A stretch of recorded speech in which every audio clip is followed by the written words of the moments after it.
ஒரு விவாகரத்து விஷயமா வந்து பொதுவெளியில் பேசுகிறதோ இல்லை அதை பற்றி இரண்டு தரப்பினருமே பேசுகிறது வந்து அது நாகரிகம் இல்லைன்ற மாதிரி தான் நான் புரிஞ்சுக்கிறேன். ஃபஸ்ட்டு என்ன காரணம்னா, இப்போ என்ன அதில் பர்சனலாக நீங்கள் கமெண்ட்ஸ்னு கேட்டிங்கன்னா எனக்கு அதில் பெரிய கமெண்ட்டு கிடையாது.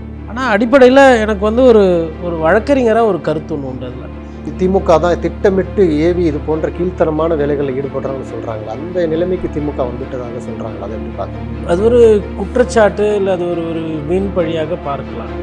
அது அதிகமாக பேசக்கூடாது. அது தேவையில்லாத விஷயம். மக்களுக்கு அதனால் எந்த பயனும் எந்த பிரயோஜனமும் இல்லைன்றதை நான் உறுதியாக நம்புகிறேன். அப்படி மக்களுக்கு பயனில்லாத ஒரு விஷயத்தை அது திமுகவோ இல்லை தாவேக்காவோ செய்யக்கூடாதுன்றது என்னோட இது. மேபி உண்மை இல்லைன்னு நான் வச்சுக்கிறேன். நான் அப்படி நம்புகிறேன். ஏன்னா அது தேவையில்லை. மக்களுக்கு அது தேவை. நம்ம நாட்டில் வந்து மற்ற மக்கள் சம்பந்தமான பிரச்சனைகள் ஒரு தலைவரோட வீடு வாசலில் வரணும் தான் நீங்கள் இருக்கணும். தலைவரோட வீட்டுக்குள்ளே போகிறதுன்றது அவங்களோட அனுமதி இல்லாமல் போகிறதுன்றது அது சரி கிடையாது. 4998 பேருக்கு தான் கூட்டத்தில் கலந்துக்கிறோன்னு சொல்லி அதுலேயும் கோல்மால் பண்ணுறாங்க. இது போன்ற சிக்கல்கள் கொடுக்குறாங்கன்னு சொல்லி சொல்கிறாங்க. எப்படி பார்க்குறீங்க? அது வந்து நானுமே அந்த பெட்டிஷன் பார்த்தேன். கோர்ட்டுக்கு முன்னாடி எஸ்ஓபியில் வந்து கொஞ்சம் சில குளறுபடிகள்லாம் இருக்குது அப்படின்றது கோர்ட்டு சரியான கேள்விகள் கேட்டுக்கிட்டாங்க. ஆனால் அவங்க என்ன பண்ணுறாங்கன்னா அதை கடந்து போக பார்க்குறாங்க. 30 நாள் அவகாசத்தை வைத்து நான் என்ன சந்தேகப்படுறேன்னா, கூட்டம் போடாமல் டபாய்க்கிறதுக்கு இது ஒரு வழி, இது ஒரு வேலையாக அவங்க பண்ணுறாங்களோன்ற அந்த ஒரு சந்தேகம். அந்த நிலைமைக்கு விஜய் தள்ளப்படுறாரு. அதனால தான் சொல்கிறாரு. விஜய் தள்ளப்படலை. அந்த சொல்கிறார்ல, சூழல் அப்படி இருக்குது. எதிர்க்கட்சிகளுடைய சூழ்ச்சினால நான் உங்களை வந்து சந்திக்க முடியாத சூழல் இருக்கிறதுனால என்னுடைய ஆட்சி வந்ததுக்கப்புறம் நான் சுதந்திரமாக உங்களை வந்து ஒவ்வொரு கிராமமாக இல்லையேங்க. எடப்பாடி பழனிசாமி ஒவ்வொரு ஊராக போயின்னு தானே இருக்காரு. அவங்களுக்கு அனுமதி கொடுக்குறாங்க, எங்களுக்கு கொடுக்கல. அதாவதுங்க திமுக வந்து அதிகமாக எதிர்க்கிறது வந்து உங்களை கிடையாது. உண்மை என்னென்னா, விஜய் என்ன மக்களோட பழக தயாராக இல்லை. இதுதான் நிதர்சனமான உண்மை. அந்த உண்மையை வந்து மக்களுக்கு தெரியாமல் இருக்கிறதுக்கு என்ன பண்ணணும்? கலெக்டர் கொடுக்கல, எஸ்பி கொடுக்கல, அவங்க கொடுக்கல, இவங்க. லிபர்ட்டி தமிழ் நேயர்களுக்கு வணக்கம். இன்றைய நேர்காணலில் நான் சந்திக்கிறப்பவர் பத்திரிகையாளர் கோட்டீஸ்வரன் அவர்கள். வணக்கம் சார். அன்பு வணக்கம். நேயர்களுக்கு வணக்கம். விஜய் அவர்கள் தொடர்ச்சியாக இந்த அரசியல் கட்சி ஆரம்பிச்சிலிருந்தே சிக்கல், அந்த கரூர் வழக்கு அரசியல் சம்பந்தமாக ஆரம்பித்து அந்த மீட்டிங் போனோன்னா கரூர் வழக்கு, அதுக்கப்புறம் தொழில் ரீதியாக இப்போ ஜனநாயகன் வழக்கு, இப்போ வந்து அவருடைய மனைவி வந்து விவாகரத்து வழக்கு போட்டிருக்கிறாங்க. ஏப்ரல் 20ஆம் தேதி ஆஜராகணும்னு சொல்லி. அதாவது இன்னொரு நடிகையோட தொடர்பு இருக்குது அப்படின்னு சொல்லி பல்வேறு குற்றச்சாட்டுகள், அடுக்கடுக்கான குற்றச்சாட்டுகளை முன்வைக்கிறாங்க. அது அவங்களுடைய தனிப்பட்ட பர்சனல் அப்படின்னா கூட, இப்போ கரூர் வழக்காகட்டும், இந்த ஜனநாயகன் வழக்காகட்டும், இப்போ அவருடைய மனைவி தொடர்ந்திருக்கிற இந்த வழக்காகட்டும், இது எல்லாமே திமுகவுடைய சதி. அதுவும் குறிப்பாக அவருடைய மனைவி தொடர்கிறது திமுகவுடைய கடைசி ஆயுதம், விஜயை வீழ்த்தக்கூடிய கடைசி ஆயுதமாக இதை எடுத்திருக்கிறாங்க அப்படின்னு சொல்லி ஒரு குற்றச்சாட்டை முன்வைக்கிறாங்க. இந்த குற்றச்சாட்டுகளை நீங்கள் எப்படி பார்க்குறீங்க? இப்போ கரூர் விஷயம் வந்து பொதுமக்கள் சம்மந்தமான விஷயம். பொதுமக்களோட உயிர்கள் வந்து போயிருக்கு அப்படின்போது அதில் வந்து வாதம் பிரதிவாதம் இல்லை அரசியல் பேசப்படுறது என்பது ஒரு யதார்த்தம், இயல்பு. அப்புறம் படம் வந்து ஜனநாயக படம், அது பொதுவெளியில் இருக்கிற ஒரு விஷயம். படம் வந்து ரிலீஸ் ஆகலைன்னா ஏன் ரிலீஸ் ஆச்சு இல்லை ஆகலை, என்ன ஏதோ அதுக்கு பின்னாடி அரசியல் இருக்குதோ அது விவாதம் பண்ணுறது கரெக்டு. மூன்றாவது, இந்த ஒரு விவாகரத்து விஷயமா வந்து பொதுவெளியில் பேசுகிறதோ இல்லை அதை பற்றி இரண்டு தரப்பினருமே பேசுகிறது வந்து அது நாகரிகம் இல்லைன்ற மாதிரி தான் நான் புரிஞ்சுக்கிறேன். ஃபஸ்ட்டு என்ன காரணம்னா, இப்போ என்ன அதில் பர்சனலாக நீங்கள் கமெண்ட்ஸ்னு கேட்டிங்கன்னா எனக்கு அதில் பெரிய கமெண்ட்டு கிடையாது. ஆனால் அடிப்படையில் எனக்கு வந்து ஒரு ஒரு வழக்கறிஞராக ஒரு கருத்து ஒன்று உண்டு. அதில் என்ன அது அப்படின்னு பார்த்தீங்கன்னா, இப்போ எங்கள் வீட்லேயே வந்து ஒரு 6 வழக்கறிஞர் இருக்கிறேன். எங்கள் சித்தப்பா தான் எங்களுக்கெல்லாம் ஒரு முன்மாதிரி. எது மாதிரி இந்த மாதிரி விவாகரத்து விஷயங்கள் சம்பந்தத்துலாம் வந்து பெரிய ஈடுபாடு நம்ம காட்ட வேண்டியதோ கொள்ள, அது 2 பேர் தனிப்பட்ட விஷயங்கள்.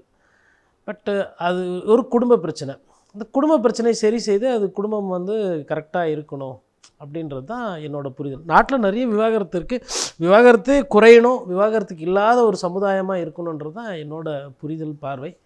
ஆனால் அது அரசியல் ஆக்கப்படக்கூடாது, அது அரசியல் பேசப்படக்கூடாது. அந்த பெட்டிஷன்லேயுமே வந்து அதை பற்றி யாரும் பேச வேண்டாம்னு அவங்க ப்ரைவசி கேட்டிருக்காங்க.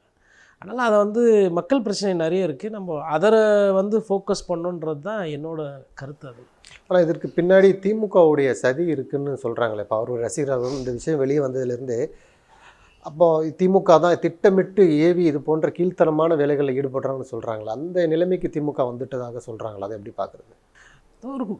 அது ஒரு குற்றச்சாட்டு இல்லை அது ஒரு ஒரு வீண் பழியாக பார்க்கலாம். என்ன காரணம்னு பார்த்திங்கன்னா, சம்மந்தப்பட்ட பிரச்சனை, அதை யாருமே அதை எதிர்த்து அதிகமாக பேசுகிறதும் பண்ணுறதும் இருக்கக்கூடாது. அது ஏன் அவ்வளோ சமூக தளத்தில் அது போகுது வருதுன்றது எனக்குமே புரியாது புரியாது. அது அதிகமாக பேசக்கூடாது. அது தேவையில்லாத விஷயம். மக்களுக்கு அதனால் எந்த பயனும் எந்த பிரயோஜனமும் இல்லைன்றதை நான் உறுதியாக நம்புகிறேன். அப்படி மக்களுக்கு பயனில்லாத ஒரு விஷயத்தை அது திமுகவோ இல்லை தாவேக்காவோ செய்யக்கூடாதுன்றது என்னோட இது. அவங்க செய்கிறாங்கன்ற அந்த குற்றச்சாட்டுக்குள்ளே அதில் வந்து உண்மைத்தன்மை இருக்கா இல்லையான்றது எனக்கு தெரியல. மேபி உண்மை இல்லைன்னு நான் வச்சுக்கிறேன். நான் அப்படி நம்புகிறேன். ஏன்னா அது தேவையில்லை, மக்களுக்கு அது தேவையில்லை. நம்ம நாட்டில் வந்து மற்ற மக்கள் சம்மந்தமான பிரச்சனைகள் இருக்குது. நீங்கள் கூட்டி கழித்து பார்த்தீங்கன்னா இது வந்து ஒரு 3-4 பேர் சம்மந்தப்பட்ட பிரச்சனையில் போகும். இன்னொன்று குடும்ப சம்மந்தமான விஷயத்தில் நம்ம எல்லை தாண்டி பேசுவது அநாகரிகமாக. இல்லை, விஜய் ரசிகர்கள் தானே இது போன்ற விவாதங்களை தொடங்குறாங்க. திமுக மீது இது ஒரு அளவுக்கு மேலே விஜய்க்கு சப்போர்ட் பண்ணுறது, அந்த மாதிரி மற்றவர்கள் மேலே பழி போடுறது.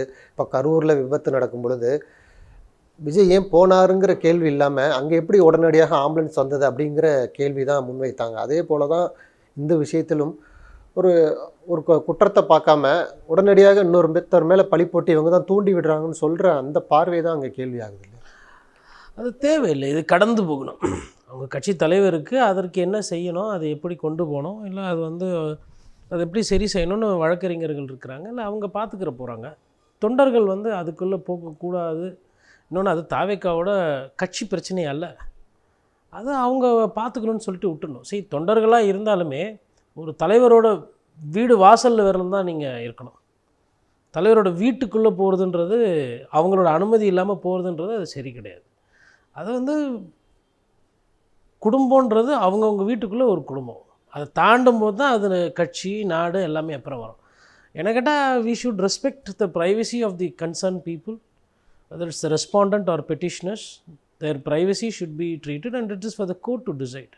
சம்மந்தப்பட்டவங்க முடிவு எடுப்பாங்க. நம்ம மற்றவர்கள், நம் போன்றவர்கள் கூட அதில் நிறைய நேரத்தை விரயம் செய்யக்கூடாதுன்றது தான் என்னோட ஒரு தாழ்மையான கருத்து.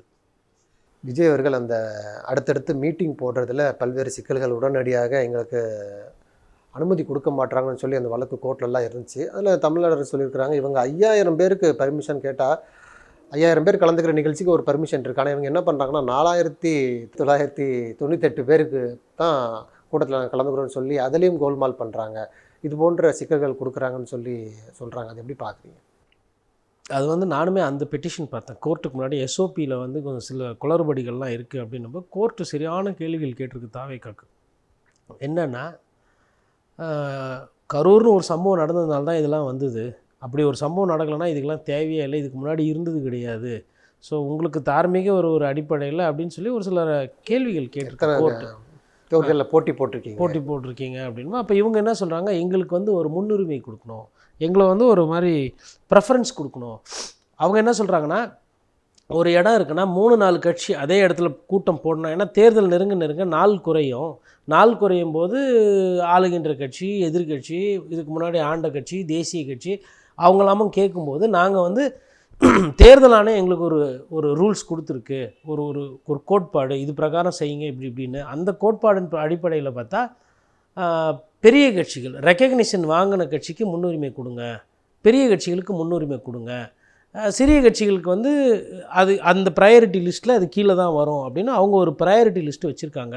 நாங்கள் அது பிரகாரம் தான் போனோம். அதே சீரியல் நம்பர்லையுமே பார்த்திங்கன்னா வாக்காளர் பட்டியலில் பார்த்திங்கன்னா அங்கீகரிக்கப்பட்ட கட்சி பெரிய கட்சிகளோட பேர் மேலே இருக்கும், சிறிய கட்சிகள் சுயேட்சைகள் பேர் கீழே தான் இருக்கும். இதெல்லாம் வந்து பல வருடங்களாக ஃபாலோ பண்ணப்பட்டு வர ப்ரொசீஜர்.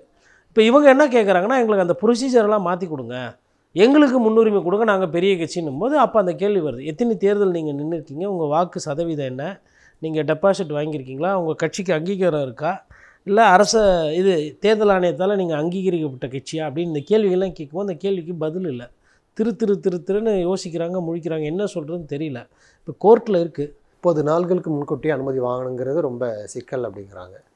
எல்லாரும் அந்த சிக்கலில் தானே பர்மிஷன் வாங்குறாங்க. உங்களுக்குன்னு தனியாக ரூல்ஸ் எழுத சொல்கிறீங்க. நீங்கள் ஒரு ரோட்டில் போனோன்னா தனியாக வந்து எங்களுக்கு க்ரீன் காரிடர் வேணும்னு கேட்குறீங்க. ஒரு கூட்டம் போடணுன்னா எங்களுக்கு இந்த மாதிரி இருக்கணும், இவ்வளோ இடம் இப்படின்னு நீங்களாக உங்கள் ரூல்ஸ். ஊரில் என்ன இடம் இருக்கோ, ஆத்தங்கரை இருக்குன்னா ஆத்தங்கரை ஒதுக்கணுன்னா அங்கே என்ன இருக்கோ அதை தான் ஒதுக்க முடியும். நீங்கள் வரா மாதிரிலாம் வந்து மணலை கொட்டிலாம் பரப்பி பண்ண முடியாது இல்லையா? அப்போ அந்த யதார்த்தத்தை தாண்டினா ஒரு விஷயமாக தான் பார்க்குறேன். இப்போ மனு போட்டு நீங்கள் வாங்கிட்டீங்க, இப்போது யதார்த்தத்தை பேசுவோம். இப்போ மனு போட்டு ஒரு ஆர்டர் வாங்கிடுறாங்க, கோர்ட்டு ஆர்டர் கொடுத்துச்சு. இந்த கோர்ட்டு ஆர்டர் எடுத்துக்கிட்டு போயிட்டு நாளைக்கு வந்து கடலூரில் ஒரு கூட்டம் போடணும் அப்படின்ற அந்த இடத்துல ஃபஸ்ட்டு கடலூர் கலெக்டர் முடிவு பண்ணுவார் எப்படி கொடுக்கணும், ஏது கொடுக்கணும். நம்ம கடலூர் கலெக்டர் போய் சந்தேகப்பட முடியாது. இவர் திமுக ஆள், இவர் திமுக எஸ்பி, அரசுக்கு ஆதரவாக செயல்படுறாருன்னு.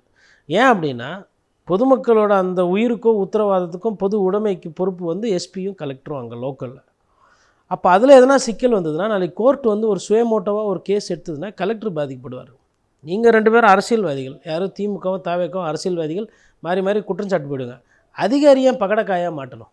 அப்போ அதிகாரிகளை பொறுத்தவரையில் என்ன பண்ணுவாங்கன்னா, ஒரு ரூல் இருக்குன்னா அந்த ரூலில் வந்து சட்டத்தில் இல்லை ஒரு செயலாக்க வடிவம் இருக்குன்னா அதில் சிக்கல் இல்லாமல் 100 விழுக்காடு இல்லை குறைந்தபட்சம் ஒரு 90 விழுக்காடு சரியாக போச்சுன்னா தான் நமக்கு சிக்கல் இல்லைன்னு தான் நினைப்பாங்க. அப்படி இருக்கும்போது அவங்க அந்த 30 நாள் டைம் கேட்குறதோ, மாற்று இடம் கேட்குறதோ, நீங்கள் என்னென்ன பண்ணி வச்சுருக்கீங்கன்னு கேட்குறதோ இயல்பு. நாம் தமிழர் கட்சி சீமான் கூட தான் திருச்சி போனார், 5 லட்சம் பேரை கூட்டினார், எந்த வித அசம்பாவம் இல்லாமல் கௌரவமாக ஒரு கூட்டத்தை போட்டு கொள்கையை பேசிட்டு அரசியல்வாதிகளெல்லாம் திட்டிட்டு விமர்சனம் பண்ணிட்டு தான் வந்திருக்கிறாரு.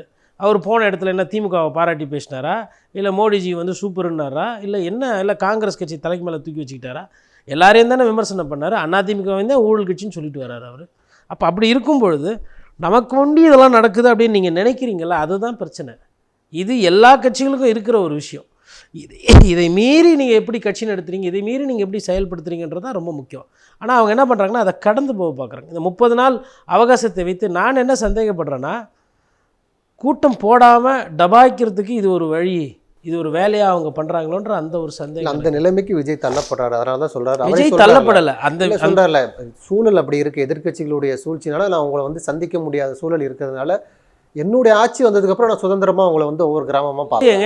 எடப்பாடி பழனிசாமி ஒவ்வொரு ஊராக போயின்னு தானே இருக்காரு. அவங்களுக்கு அனுமதி கொடுக்குறாங்க, எங்களுக்கு கொடுக்கல.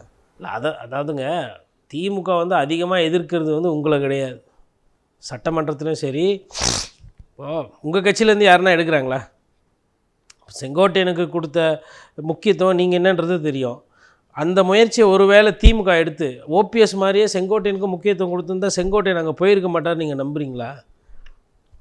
வைத்திலிங்கம் போன மாதிரி ஓபிஎஸ் போன மாதிரி செங்கோட்டையனுக்கு போகிறதுக்கு எவ்வளோ நேரம் ஆயிருக்கும்? அப்போ அவங்க முயற்சி பண்ணலைன்றதான் பார்வை. நீங்கள் முயற்சி பண்ணீங்க, உங்ககிட்ட வந்துட்டார். அவங்க முயற்சி பண்ணல, அவங்கக்கிட்ட போகல. ஏன்னா அவர் போகிறதுக்கு தயார், அவருக்கு போக்கேடம் இல்லை. செங்கோட்டையன் கட்சியிலேருந்து நீக்கப்பட்டவர். அவர் யாரெல்லாம் அதிமுகலேருந்து நீக்கப்பட்டாங்களோ அவங்களாம் ஏதோ ஒரு இடத்துக்கு தான் போய் சேர்றாங்க. இப்போ உங்ககிட்ட வரல. அப்போ என்ன அர்த்தம்னா, நீங்கள் வந்து உங்களுக்கு உண்டான அரசியலோ, உங்களுக்கு உண்டான முயற்சிகள், உங்களுக்கு உண்டான பயிற்சி நீங்கள் எடுக்கிறது கிடையாது. யதார்த்தமான உண்மை அதுதான், ஃபேக்சுவலாக. பட் இவங்க என்ன பண்ணுறாங்கன்னா, தங்களோட அந்த இயலாமையை மறைப்பதற்காக அந்த அதிகாரி பர்மிஷன் கொடுக்கல, இந்த அதிகாரி எனக்கு அதை செய்யலை, எங்களுக்கு வந்து சதி நடக்குது.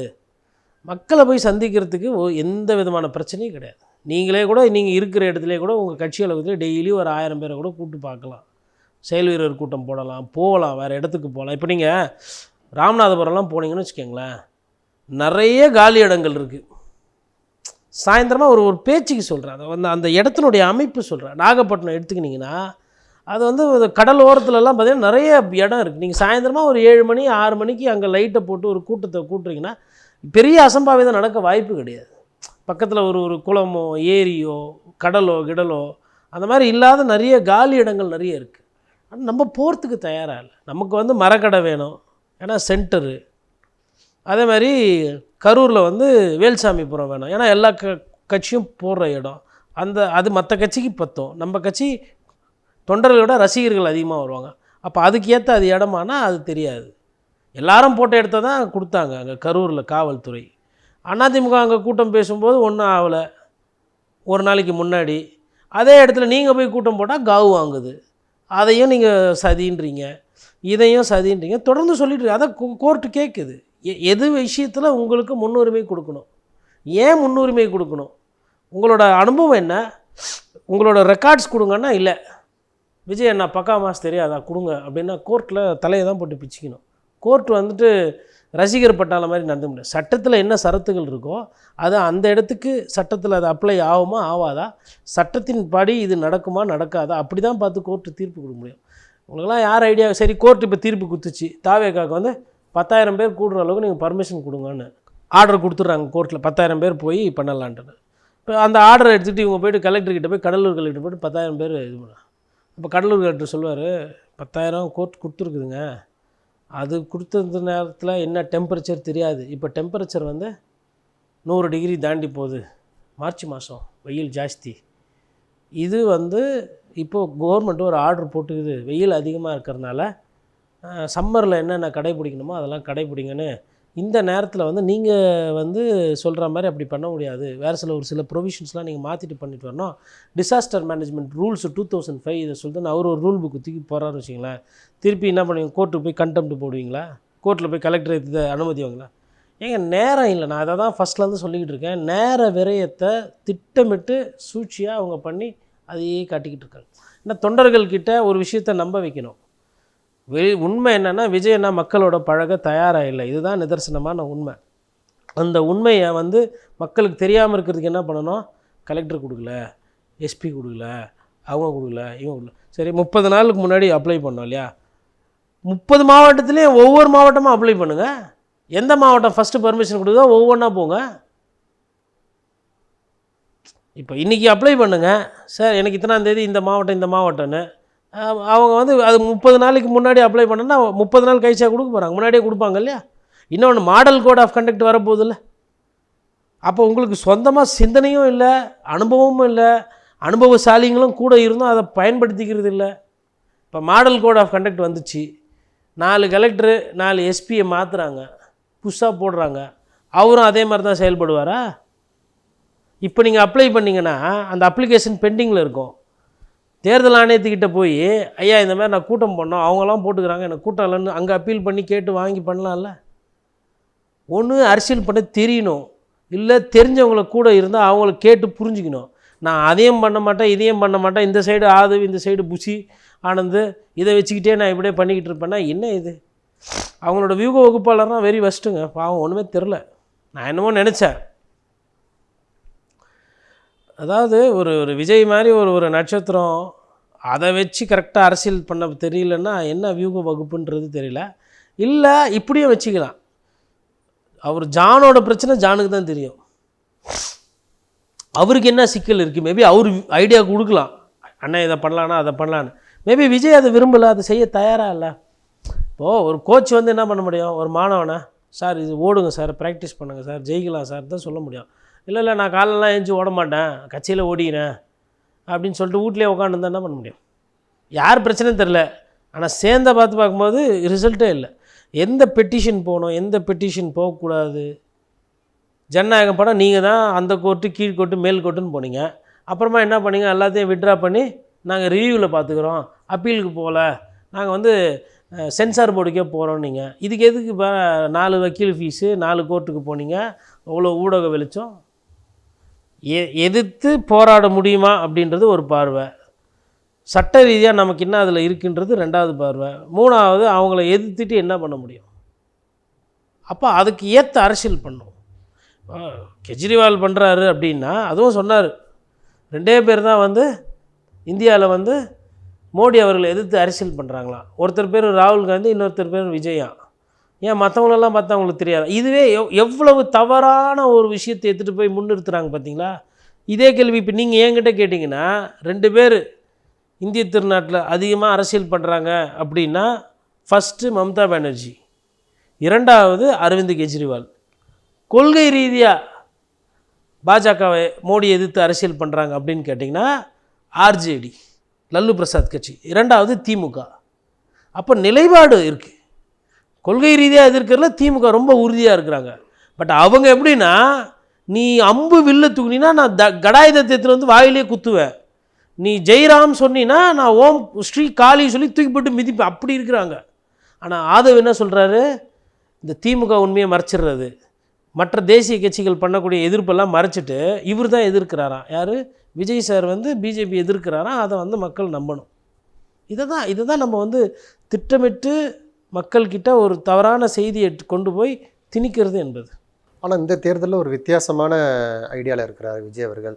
குறிப்பாக வந்து அவர் வந்து வறுமையான இடத்த சூஸ் பண்ணுவார். வட சென்னை ரொம்ப வறுமையான இடம், அதில் பெரம்பூர் வந்து இருக்குதுல ரொம்ப வறுமையாக இருக்குது, அதை கையில் எடுத்துகிட்டு சிங்கப்பூர் மாதிரி மாற்றி காட்டுவார் விஜய் அப்படிங்கிறாரு. சரி, ஐயா சேகர் பாபுக்கு இது தெரியுமா? ஏன்னா அவர் வட சென்னை வளர்ச்சி திட்டம், அவருக்கு ஒரு 1000 கோடி ரூபா ஒரு திட்டம் ஒன்று கொடுத்தாங்க, மாறல. ஆனால் வட சென்னை அப்படியே தான் இருக்குது. இல்லை உச்சக்கட்ட வறுமையில் இருக்குன்னு சொல்கிறாரு, அது உண்மைன்னு பார்க்கலாமா? அது இல்லை அது சிங்கப்பூரம் சரி, வறுமை வட சென்னையில் தான் இருக்கா? என் கூட நாகப்பட்டினத்துக்கு வர சொல்லுங்கள், நான் கூட்டு போய் காட்டுறேன். இல்லை கடலூர் கூட்டு போய் காட்டுறேன், கீழ்வேலூர், திருத்துறைப்பூண்டி, அப்புறம் அந்த சைடு ராமேஸ்வரம், அதுக்கப்புறம் நீங்கள் அந்த சைடு போனீங்கன்னா ஏன் வேலூரில் கேவி குப்பத்தில் பூரா விவசாய நிலம்தான், பெரிய தொழிலெலாம் கிடையாது அங்கே. வெறும் அதாவது கிராம ஊராட்சியே கொண்ட ஒரு தொகுதியில் அது ஒரு தொகுதி. கம்பம், அங்கே ஏலக்காய் தோட்டம் அது இதெல்லாம் இருக்குது. அங்கே போய் பார்க்க சொல்லுங்கள். ஊருக்கு உள்ளே போனீங்கன்னா நிறைய வருமா இருக்குது. ரொம்ப நேரம் ட்ராவல் பண்ணி போகல, இதெல்லாம் பக்கமாக வந்துடலாம். இப்போ நீங்கள் சொன்னீங்களே இந்த கேள்வி எனக்கு பதில் இல்லை. கரெக்ட், பனையூர்லேருந்து இருக்கிற பக்கம் பெரம்பூர், ரைட்டு. அதுவும் பெரம்பூர் என்ன கதை நான் கேள்விப்பட்டதுன்னா, அங்கே யாரோ பாவம் ஒரு நல்லவர் தாவேக்க தொண்டரோ இல்லை ஒரு நிர்வாகியோ எல்லாம் கரெக்டாக பண்ணி வச்சுருக்காரு. பூத்து வேலை, பூத்து உறுப்பினர், நான் தான் நிற்க போகிறேன்னு சொல்லிட்டு எல்லாம் 5-3 அடுக்காக பண்ணி வச்சுருக்காரு. அப்போ பார்க்கும்போது எந்த வீடு கரெக்டாக இருக்குது, சிஸ்டம் கரெக்டாக இருக்குதுன்னும் போது பெரம்பூர் நல்லா இருக்குது, அதனால பெரம்பூரில் தலைவர் நிறுத்திடலான்னு சொல்லிட்டு அவரோட ஆசையில் மண்ணள்ளி போட்டாங்க. அவரும் தலைவர் நிற்கிறாருன்னும் போது ஒரு தொண்டர் என்ன நினைப்பார், நிர்வாகி என்ன நினைப்பார், சரி நிற்கிட்டோம் அப்படின்னு ஒரு சந்தோஷம்.